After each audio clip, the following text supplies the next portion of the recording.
जय श्री कृष्णा। राधे राधे दोस्तों, आप सभी का दिन शुभ और मंगलमय हो। आप सभी पर भगवान विष्णु की कृपा सदा सर्वदा बनी रहे। आज की वीडियो में आप सुनेंगे बैसाख मास महात्म्य का अध्याय 4। पिछली वीडियो में आपने सुना था अध्याय 3। यदि आपने उन अध्याय को नहीं सुना है तो आप लोग जाकर सुन सकते हैं और चैनल को सब्सक्राइब कर लीजिएगा, जिससे हमारे चैनल पर अपलोड होने वाली सभी वीडियो और बैसाख मास महात्म्य के सभी अध्याय आप सुन पाएंगे। तो ढेर सारा प्यार अपना जरूर दीजिएगा। तो आज का अध्याय शुरू करने से पहले महामाया के 16 श्रृंगारों की अद्भुत कहानी सुनेंगे। उसके बाद आज का अध्याय सुनेंगे। आपने कहानियां तो बहुत सुनी होंगी, लेकिन क्या आप जानते हैं कि 16 श्रृंगार माता रानी को अर्पित करने के पीछे रहस्य क्या है?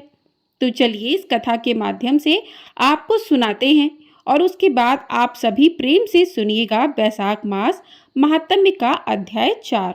तो प्रिय श्रोताओं, सृष्टि के प्रथम कल्प में एक बार मिथ्या देवी अपने पति अधर्म और भाई कपट के साथ मिलकर भूलोक पर घर घर अत्याचार फैला रही थी। लोभ ने अपनी दोनों पत्नियों सुधा और पिपासा के साथ मनुष्यों का जीना दुभर कर दिया था। लोग एक दूसरे का धन, भूमि, पुत्री तथा पत्नियों का हरण करने लगे। चारों ओर व्यभिचार अत्याचार फैल गया।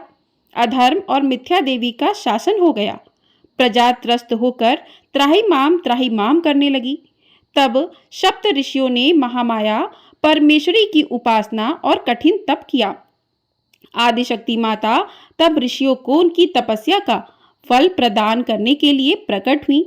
भूतल पर धर्म की स्थापना करने के लिए और अधर्म का नाश करने के लिए माता रानी ने अंश रूप में अपने शरीर से अग्निदेव और उनकी पत्नी स्वाहा देवी को, यज्ञदेव तथा उनकी पत्नी दीक्षा देवी और दक्षिणा देवी को, पितृदेव और उनकी पत्नी स्वधा देवी को, पुण्यदेव और उनकी पत्नी प्रतिष्ठा देवी को, सुशील देव और उनकी पत्नियों शांति देवी और लज्जा देवी को, ज्ञान देव और उनकी पत्नियों बुद्धि देवी, मेधा देवी, धृति देवी और अपने शरीर से उत्पन्न किया और अधर्म तथा मिथ्या देवी की सत्या को समाप्त करने का आदेश दिया।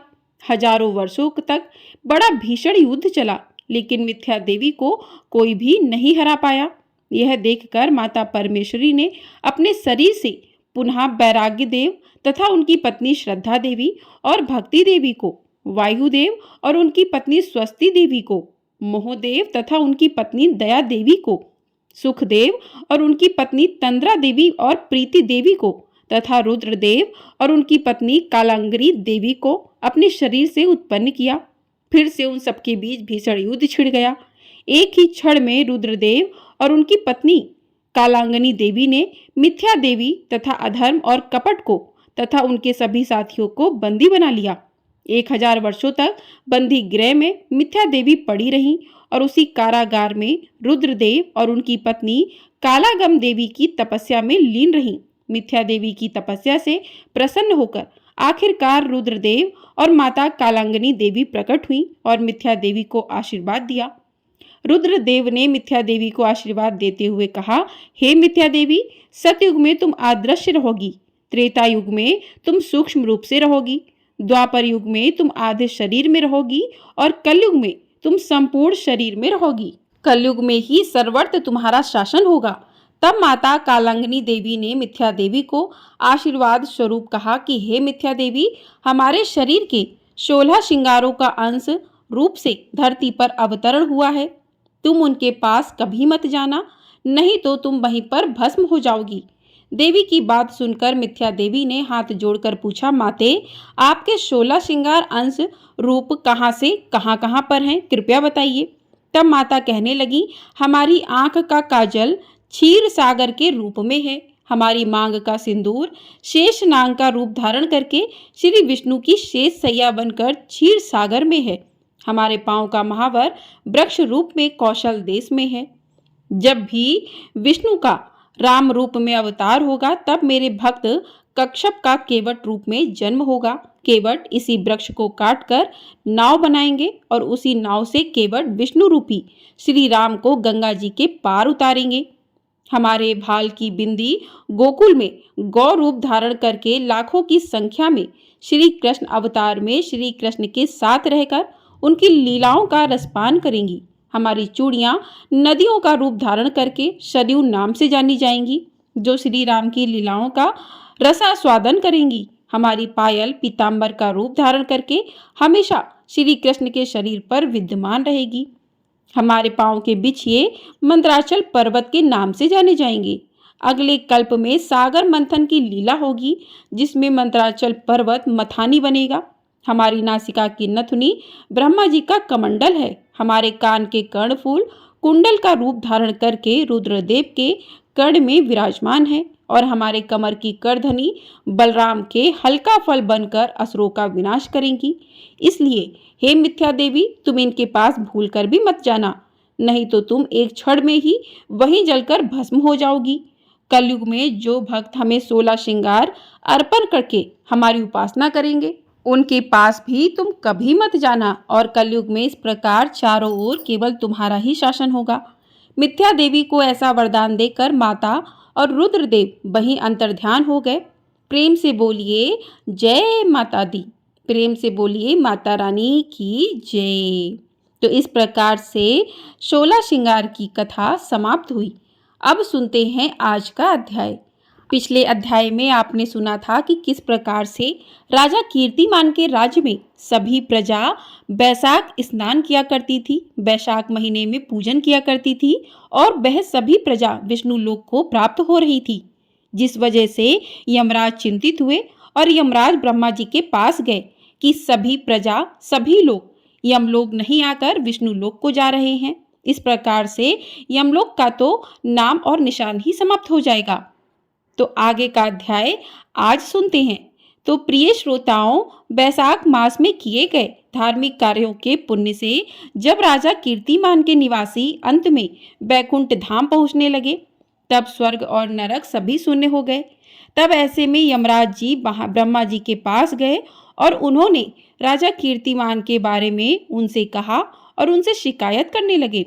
इसके बाद ब्रह्मा जी ने यमराज को जिस प्रकार से समझाया उसका वर्णन आज आप सुनिए। ब्रह्मा जी ने कहा, यमराज, तुमने क्या आश्चर्य देखा है? क्यों तुम्हें इतना दुख हो रहा है? भगवान गोविंद को एक बार भी प्रणाम कर लिया जाए तो वह 100 अश्वमेध यज्ञों के अवव्रत स्नान के सम्मान होता है। यज्ञ करने वाला तो पुनः इस संसार में जन्म लेता है, किंतु भगवान को किया हुआ प्रणाम पुनर्जन्म का कारण नहीं बनता, बल्कि मुक्ति की प्राप्ति कर देता है। जिनके जिह्वा के अर्घ भाग पर हरि यह 2 अक्षर विद्यमान है, उसको कुरुक्षेत्र तीर्थ के सेवन या फिर सरस्वती नदी के जल में स्नान करने से क्या लेना है। जो मृत्यु काल में भगवान विष्णु को याद करता है, वह अवक्षक भक्षण आदि से प्राप्त हुई पाप राशि का परित्याग करके भगवान विष्णु के सायुज्य को पाता है, किंतु भगवान विष्णु को अपना स्मरण बहुत ही प्रिय है। यमराज इसी प्रकार बैसाख नामक मास भी भगवान विष्णु को प्रिय है, जिसके धर्म को श्रवण करने मात्र से ही मनुष्य सभी पापों से मुक्त हो जाता है। उसके अनुष्ठान में तत्पर रहने वाला मनुष्य अगर मुक्ति को प्राप्त हो तो फिर भला उसके लिए क्या ही कहना है। बैसाख मास में भगवान पुरुषोत्तम के नाम और यश का गुणगान किया जाता है, जिससे भगवान बहुत प्रसन्न होते हैं। पुरुषोत्तम श्री हरि संपूर्ण जगत के स्वामी और हमारे जनक हैं। यह राजा कीर्तिमान बैसाख मास में उन्हीं भगवान के प्रिय धर्मों का अनुष्ठान करता है, जिससे प्रसन्नचित होकर भगवान विष्णु सदा उसकी सहायता में स्थिर रहते हैं। भगवान वासुदेव के भक्तों का कभी अमंगल नहीं होता। उन्हें जन्म, मृत्यु, जरा और व्याधि का भय भी नहीं होता। कार्य में नियुक्त किया हुआ पुरुष अगर अपनी पूरी शक्ति लगाकर स्वामी के कार्य साधन का प्रयास करता है तो उतने से ही वह कृतार्थ हो जाता है। अगर शक्ति के बाहर का कार्य उपस्थित हो जाए तो स्वामी को उसकी सूचना दे, उतना कर देने से वह ऋण हो जाता है और फिर सुख का भागी होता है। जिसने उस प्रयोजन को अपने स्वामी से निवेदन कर लिया है, उसके ऊपर ना तो कोई ऋण है और ना ही कोई पाप लगता है। अपने कर्तव्य पालन के लिए पूरा प्रयास कर लेने पर प्राणी को कोई अपराध नहीं रहता। यह कार्य तुम्हारे लिए असंभव है, इसलिए इसके विषय में तुम्हें शोक नहीं करना चाहिए। श्री ब्रह्मा जी के ऐसा कहने पर यमराज जी ने दीनवाणी में कहा, तात, मैंने आपके चरणों की सेवा से सब कुछ पा लिया। तब ब्रह्मा जी ने पुनः समझाते हुए कहा, धर्मराज, राजा कीर्तिमान विष्णु धर्म के पालन में तत्पर है। चलो हम लोग भगवान विष्णु के पास चलते हैं और उन्हें सारी बात बताकर उसके बाद उनके कहे अनुसार कार्य किया जाएगा। वे ही इस जगत के कर्ता, धर्म के रक्षक और नियामक हैं। इस प्रकार यमराज को आश्वासन देकर ब्रह्मा जी उनके साथ ही क्षीर सागर के तट पर गए। वहां उन्होंने सच्चिदानंद स्वरूप परमेश्वर श्री विष्णु की स्तुति की। ब्रह्मा जी की स्तुति से संतुष्ट होकर भगवान श्री हरि वहां प्रकट हो गए। यमराज और ब्रह्मा जी ने तुरंत ही उनके चरणों में मस्तक झुकाया। तब भगवान श्री हरि ने मेघ के समान गंभीर बाणी में उन दोनों से कहा कि आप लोग यहाँ क्यों आए हैं। तब ब्रह्मा जी कहने लगे, प्रभु, आपके श्रेष्ठ भक्त राजा कीर्तिमान के शासन काल में सभी मनुष्य वैशाख धर्म के पालन में तत्पर होकर आपके अविनाशी पद को प्राप्त हो रहे हैं। इससे पूरी यमपुरी सूनी हो गई। उनके ऐसा कहने पर भगवान विष्णु हंसते हुए बोले कि मैं लक्ष्मी को त्याग दूंगा। अपने प्राण, शरीर, श्री वत्स, कौस्तुभ मणि, वैजंती माला, श्वेत दीप, बैकुंठ धाम, क्षीर सागर, शेषनाग और गरुण जी को भी छोड़ दूंगा, लेकिन अपने भक्तों का त्याग नहीं कर सकूंगा, जिन्होंने मेरे लिए सब भोगों का त्याग करके अपना जीवन तक मुझे सौंप दिया है, जो मुझ में मन लगाकर मेरे स्वरूप के हो गए हैं। उन महाभाग्य भक्तों को मैं भला कैसे त्याग सकता हूँ। राजा कीर्तिमान को इस पृथ्वी पर मैंने 10,000 वर्षों की आयु दी है, उसमें से 8,000 वर्ष तो बीत गए। शेष आयु और बीत जाने पर उसे मेरा सायुज्य प्राप्त होगा। उसके बाद पृथ्वी पर बेन नामक दुष्टात्मा राजा होगा, जो सभी वेदों महाधर्पों का लोप कर देगा। उस समय वैशाख मास के धर्म भी छिन्न भिन्न हो जाएंगे।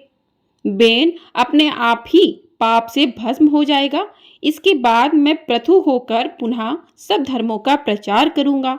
उस समय लोगों में वैशाख मास के धर्म को भी प्रसिद्ध करूंगा। सहस्त्र मनुष्यों में कोई ऐसा होता है जो मुझ में अपने मन प्राण अर्पित करके अपना सब कुछ मुझे समर्पित कर दे और मेरा भक्त बन जाए।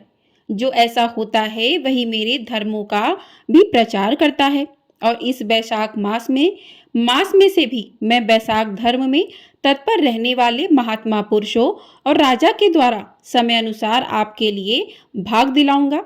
लोक में जो कोई भी वैशाख मास का व्रत करेंगे वे आपको भाग देने वाले होंगे। वैशाख मास में बताए गए महाधर्म के पालन में आप कभी कोई विघ्न मत उपस्थित करना। यमराज को इस प्रकार आश्वासन देकर भगवान विष्णु वहीं अंतर्ध्यान हो गए। श्री ब्रह्मा जी भी अपने सेवकों के साथ सत्यलोक को चले गए। उनके बाद यमराज जी भी अपनी पुरी को पधार गए। वैशाख मास की पूर्णिमा को पहले धर्मराज के उद्देश्य से जल से भरा हुआ घड़ा, दही और अन्न दान देना चाहिए। उसके बाद पितरों, गुरुओं और भगवान विष्णु के उद्देश्य से शीतल जल, दही, अन्न, पान और दक्षिणा फल के साथ कांसे के पात्र में रखकर ब्राह्मण को देना चाहिए। भगवान विष्णु की दिव्य प्रतिमा वैशाख मास महात्म्य की कथा सुनाने वाले दिन ब्राह्मण को देना चाहिए। उस धर्म वक्ता ब्राह्मण को अपने धन से भी पूजित करना चाहिए। राजा कीर्तिमान ने सब कुछ उसी प्रकार किया। उन्होंने पृथ्वी पर मनोवांछित भोग कर शेष आयु पूरी होने के बाद पुत्र पौत्र आदि के साथ श्री विष्णु धाम को प्रस्थान किया। मिथिलापति ने कहा कि हे महामते, दुरात्मा राजा बेन सबसे पहले स्वयंभू मनवंतर में हुआ था और यह राजा इक्ष्वाकु कुलभूषण कीर्तिमान वैवस्वत मनवंतर के व्यक्ति हैं। यह बात पहले मैंने आपके मुख से सुन रखी है, परंतु इस समय आपने और ही बात कही है कि यह राजा जब बैकुंठ चले जाएंगे उसके बाद राजा बेन उत्पन्न होगा। मेरे इस संशय को आप दूर कीजिए। तब श्रुतदेव जी ने कहा, राजन, पुराणों में जो विषमता प्रतीत होती है वह युग, वेद और कल्प वेद की व्यवस्था के अनुसार है। किसी कल्प में ऐसा ही नहीं हुआ होगा कि पहले राजा कीर्तिमान और उसके बाद बेन हुआ होगा। इसलिए कहीं कथा में समय की विपरीतता को देखकर उसके अप्रामाणिक होने की आशंका कभी नहीं करनी चाहिए। श्रुतदेव जी बोले, मेष राशि में सूर्य के स्थित रहने पर जो वैशाख मास में प्रातः काल स्नान करता है और भगवान विष्णु की पूजा करके इस कथा को सुनता है, वह सभी पापों से मुक्त होकर भगवान विष्णु के परम धाम को प्राप्त होता है। इस विषय में एक प्राचीन इतिहास कहते हैं, जो सभी पापों का नाशक, पवित्र, कारक, धर्मानुकूल, वंदनीय और पुरातन है। गोदावरी के तट पर शुभ ब्रह्मेश्वर क्षेत्र में महर्षि दुर्वासा जी के 2 शिष्य रहते थे, जो परमहंस, ब्रह्मनिष्ठ, उपनिषद विद्या में परिनिष्ठ और इच्छा रहित थे। वे भिक्षा में मिले हुए भोजन से ही अपना पेट भरा करते थे और पुण्यमय जीवन बिताते हुए गुफा में रहते थे। उनमें से एक का नाम सत्यनिष्ठ और दूसरे का नाम तपोनिष्ठ है। वे इन्हीं नामों से तीनों लोकों में विख्यात थे। सत्यनिष्ठ सदा भगवान विष्णु की कथा में तत्पर रहते थे। जब कोई श्रोता या वक्ता नहीं होता था, तब वे अपने नित्य कर्म किया करते थे। अगर कोई श्रोता उपस्थित होता तो वे उसे निरंतर भगवत कथा सुनाते, और अगर कोई कथावाचक भगवान विष्णु की कल्याणमयी पवित्र कथा कहता तो वे अपने सभी कर्मों को समेटकर उसे सुनने में तत्पर होकर कथा को सुनने लगते थे। वे अत्यंत दूर के तीर्थों और देव मंदिरों को छोड़कर तथा कथा विरोधी कर्मों का परित्याग करके भगवान की दिव्य कथा सुनते और श्रोताओं को फिर बाद में स्वयं भी सुनाते थे। कथा समाप्त होने पर सत्यनिष्ठ अपना बाकी बचा हुआ कार्य पूरा करते थे। कथा सुनने वाले पुरुष को जन्म मृत्यु में संसार बंधन की प्राप्ति नहीं होती, उसके अंतःकरण की शुद्धि हो जाती है। भगवान विष्णु में जो अनुराग की कमी है वह दूर हो जाती है, उनके प्रति भक्ति गहरी और गाढ़ी हो जाती है। साथ ही साधु पुरुषों के प्रति सौहार्द बढ़ता है। कथा सुनकर मिले ज्ञान से मनुष्य भगवत चिंतन में समर्थ हो जाता है। श्रवण, ध्यान और मनन यह वेदों में अनेक प्रकार से बताया गया है। जहाँ भगवान विष्णु की कथा ना होती हो और जहाँ साधु पुरुष ना रहते हो, वह स्थान साक्षात गंगा तट ही चाहे क्यों ना हो, निसंधि त्याग देने योग्य है। जिस देश में तुलसी नहीं है या फिर जहाँ भगवान विष्णु का मंदिर नहीं है, ऐसा स्थान रहने लायक नहीं है। यह निश्चय करके मुनिवर सत्यनिष्ठ सदा भगवान विष्णु की कथा और चिंतन में तत्पर रहा करते थे। दुर्वासा जी का दूसरा शिष्य तपोनिष्ठ दुराग्रह पूर्वक कर्म में तत्पर रहता था। वह भगवान की कथा को छोड़कर पहले अपना कर्म पूरा करने के लिए इधर उधर हट जाया करता था। कथा की अवहेलना से उसे बड़ा कष्ट उठाना पड़ा। आखिरकार कथा परायण सत्यनिष्ठ ने ही उसको संकट से उद्धार किया। जहाँ लोगों के पाप का नाश करने वाली भगवान विष्णु की पवित्र कथा होती है, वहाँ सब तीर्थ और अनेक प्रकार के क्षेत्र स्थित रहते हैं। जहाँ विष्णु कथा रूपी पुण्यम नदी बहती रहती है, उस देश में निवास करने वालों की मुक्ति उनके ही हाथ में है। पूर्व काल पांचाल देश में पुरेशा नामक एक राजा थे, जो पुण्यशील और बुद्धिमान राजा भूरी यशा के पुत्र थे। पिता की मृत्यु के बाद पुरु यशा राज सिंहासन पर बैठे। वे धर्म की इच्छा रखने वाले, सूरता, उदारता आदि गुणों से संपन्न और धनुर्विद्या में प्रवीण थे। उन महामती राजा ने अपने धर्म के अनुसार पृथ्वी का पालन किया। कुछ समय के बाद राजा का सारा धन नष्ट हो गया। हाथी और घोड़े बड़े बड़े रोग से पीड़ित होकर मर गए।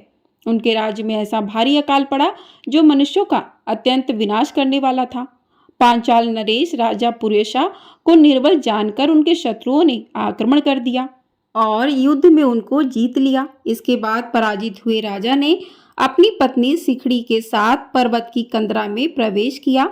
साथ में आदि सेवक गण भी थे। इस प्रकार छिपे रहकर राजा मन ही मन सोचने लगे कि मेरी यह क्या अवस्था हो गई। मैं जन्म और कर्म से शुद्ध हूँ, माता और पिता के हित में तत्पर रहा हूँ, गुरु भक्त, उदार, ब्राह्मणों का सेवक, धर्मपरायण, सभी प्राणियों के प्रति दयालु, देव पूजक और जितेंद्रिय भी हूँ। फिर किस कर्म से मुझे यह विशेष दुख देने वाली दरिद्रता प्राप्त हुई? किस कर्म से मेरी पराजय हुई और किस कर्म के फलस्वरूप मुझे यह वनवास मिला है? इस प्रकार चिंता से व्याकुल होकर राजा ने खिन्न मन से अपने सर्वज्ञ गुरु मुनि श्रेष्ठ याज और उपयाज का स्मरण किया। राजा के आह्वान करने पर दोनों बुद्धिमान मुनीश्वर वहां आए। उन्हें देखकर पांचाल प्रिय नरेश सहसा उठकर खड़े हो गए और बड़ी भक्ति के साथ गुरुदेव के चरणों में मस्तक रखकर प्रणाम किया।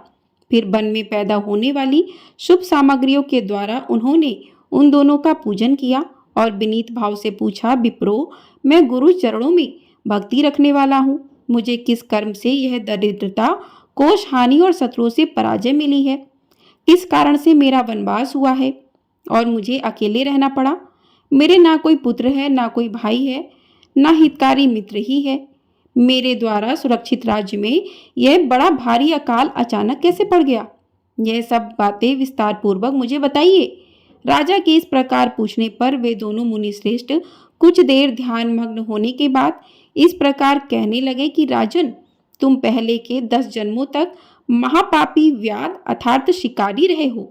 तुम सब लोगों के प्रति क्रूर और हिंसा परायण थे। तुमने कभी लेश मात्र भी धर्म का अनुष्ठान नहीं किया। इंद्रिय संयम तथा मनोनिग्रह का तुम में सर्वदा अभाव था। तुम्हारी जीवा कभी भी किसी प्रकार भगवान विष्णु का नाम नहीं लेती थी। तुम्हारा मन गोविंद के चारों चरणाविद का चिंतन नहीं करता था और तुमने कभी मस्तक झुकाकर परमात्मा को प्रणाम भी नहीं किया। इस प्रकार दुरात्मा शिकारी का जीवन बिताते हुए तुम्हारे 9 जन्म पूरे हो गए। 10वां जन्म प्राप्त होने पर तुम सही पर्वत पर पुनः व्याध हुए। वहां सभी लोगों के प्रति क्रूरता करना ही तुम्हारा स्वभाव था। तुम मनुष्यों के लिए साक्षात यमराज के समान थे। दयाहीन, शस्त्रजीवी और हिंसा परायण थे। अपनी स्त्री के साथ रहते हुए राह चलने वाले पथिकों को तुम बड़ा कष्ट दिया करते थे। इस प्रकार अपने हित को न जानते हुए तुमने बहुत सारे वर्ष बिता दिए। जिनके छोटे छोटे बच्चे हैं, ऐसे हिरणों और पक्षियों के वध करने के कारण तुम दयाहीन दुर्बुद्धि को इस जन्म में कोई पुत्र ही नहीं प्राप्त हुआ। तुमने सबके साथ विश्वासघात किया, इसलिए कोई तुम्हारा सहोदर भाई नहीं हुआ। मार्ग में तुम सबको पीड़ा देते रहे, इसलिए इस जन्म में तुम मित्र रहित हो। साधु पुरुषों के तिरस्कार से शत्रुओं द्वारा तुम्हारी पराजय हुई है। अपने पूरे जीवन में कभी भी ना दान देने के दोष से तुम्हारे घर में दरिद्रता प्राप्त हुई है। तुमने दूसरों को सदा परेशानी में डाला, इसलिए तुम्हें दुष्वनवास मिल गया है। सबके अप्रिय होने के कारण तुम्हें असह्य दुख मिला है। तुम्हारे क्रूर कर्मों के फल से ही इस जन्म में मिला हुआ राज्य भी छीन गया है। बैसाख मास की गर्मी में तुमने स्वार्थवश एक दिन एक ऋषि को दूर से तालाब बता दिया था और हवा के लिए पलाश का एक सूखा पत्ता दे दिया था। बस जीवन में इस एक पुण्य के कारण तुम्हारा यह जन्म परम पवित्र राजवंश में हो गया। अब अगर तुम सुख, राज, धन धान्य आदि संपत्ति, स्वर्ग और मोक्ष चाहते हो या फिर सायुज्य और श्री हरि के पद की इच्छा रखते हो तो बैसाख मास के धर्मों का पालन करो। इससे सब प्रकार के सुख तुम प्राप्त कर लोगे। इस समय बैसाख का मास चल रहा है। आज अक्षय तृतीया है। आज तुम विधि पूर्वक स्नान और भगवान लक्ष्मीपति की पूजा करो। अगर अपने समान ही गुणवान पुत्रों की इच्छा करते हो तो सब प्राणियों के हित के लिए प्याऊ लगवाओ। इस पवित्र बैसाख मास में भगवान मधुसूदन की प्रसन्नता के लिए अगर तुम निष्काम भाव से धर्मों का अनुष्ठान करोगे तो अंतःकरण शुद्ध होने पर तुम्हें भगवान विष्णु का प्रत्यक्ष दर्शन भी होगा। ऐसा कहकर राजा की अनुमति लेकर उनके दोनों ब्राह्मण, पुरोहित, याज और उपयाज जैसे आए थे वैसे ही चले गए। उनके उपदेश पाकर महाराज पुरु यशा ने बैसाख मास के सभी धर्मों का श्रद्धापूर्वक पालन किया। इससे और भगवान मधुसूदन की आराधना की। इससे उनका प्रभाव बढ़ गया और बंधु बांधव उनसे आकर मिल गए। इसके बाद में मरने से बची हुई सेना को साथ लेकर बंधुओं सहित पांचाल नगरी के पास आ गए। उस समय पांचाल राजा के साथ राजाओं का पुनः संग्राम हुआ। महारथी पुरु यशा ने अकेले ही समस्त महाबाहु राजाओं पर विजय प्राप्त कर ली। विरोधी राजाओं ने भागकर अलग अलग देशों के रास्ते में आश्रय ले लिया। विजय पांचाल राज ने भागे हुए राजाओं के कोष 10 करोड़ घोड़े, 3 करोड़ हाथी, 1 अरब रथ, 10 ऊंट और 3 लाख खच्चर को अपने अधिकार में करके अपनी पुरी में वापस पहुंचा दिया। वैशाख धर्म के महात्म्य में से सभी राजा भगन मनोरथ होकर पूर्व यशा को कर देने वाले हो गए और पांचाल देश में अनुपम सुकाल आ गया। चारों तरफ सुख समृद्धि छा गई। भगवान विष्णु की प्रसन्नता से इस धरती पर उनका एक छत्र राज्य हुआ और गुरुता, उदारता आदि गुणों से युक्त उनके 5 पुत्र हुए, जो दृढ़कीर्ति, दृष्टकेतु, द्रोणधूम, विजय और चित्रकेतु के नाम से विख्यात थे। धर्म पूर्वक प्रतिपाल होकर सभी प्रजा राजा के प्रति अनुरक्त हो गई। सारी प्रजा अपने राजा से प्रेम करने लगी। इससे उसी क्षण उन्हें वैशाख मास के प्रभाव का निश्चय हो गया। तब से पांचाल राज भगवान विष्णु की प्रसन्नता के लिए वैशाख मास के धर्मों का निष्काम भाव से बराबर पालन करने लगे। उनके इस धर्म से संतुष्ट होकर भगवान विष्णु ने अक्षय तृतीया के दिन उन्हें प्रत्यक्ष दर्शन दिया। प्रेम से बोलिए जय श्री कृष्णा, राधे राधे। तो इस प्रकार से आज का अध्याय यहीं पर समाप्त हुआ। अगले अध्याय में आप जानेंगे कि राजा पुरेशा को भगवान का दर्शन, उनके द्वारा भगवान की स्तुति और भगवान के वरदान से राजा की सायुज मुक्ति तथा शंख व्याध संवाद के बारे में और व्याध के पूर्व जन्म के वृत्तांत के बारे में। उम्मीद है कि आपको आज की कथा पसंद आई होगी। पसंद आई हो वीडियो को लाइक कर दीजिएगा। चैनल पर नए हैं तो चैनल को सब्सक्राइब भी कर लीजिएगा। आपको हमारे चैनल पर प्रतिदिन वैशाख मास महात्म्य के अध्याय सुनाए जा रहे हैं। तो आप लोग इन अध्यायों को सुनना चाहते हैं तो चैनल को सब्सक्राइब कर लीजिएगा। कमेंट बॉक्स में जय श्री कृष्णा, राधे राधे अवश्य लिखिएगा। और आपको हमारे चैनल पर चौथ माता की कथा, संकष्टी चतुर्थी की कथा भी सुनाई गई है, तो आप लोग जाकर उसे भी सुन सकते हैं। जय श्री कृष्णा।